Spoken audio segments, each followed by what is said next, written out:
Sir আল্লাহ রাস্তা করে টিয়া তখন কেমন লাগিয়া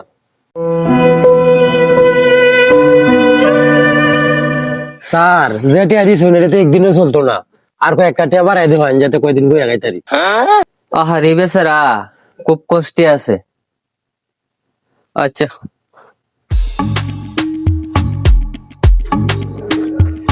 এটি রাহো, আমি না হওয়া পর্যন্ত তুমি যাও না, ব্যবস্থা একটা করতেছি। আচ্ছা লোকটা আসলে খুব ভালো মানুষ, এরকম লোক থাকলে আমরা মতো বইয়ের আর চিন্তা করানো লাগে না।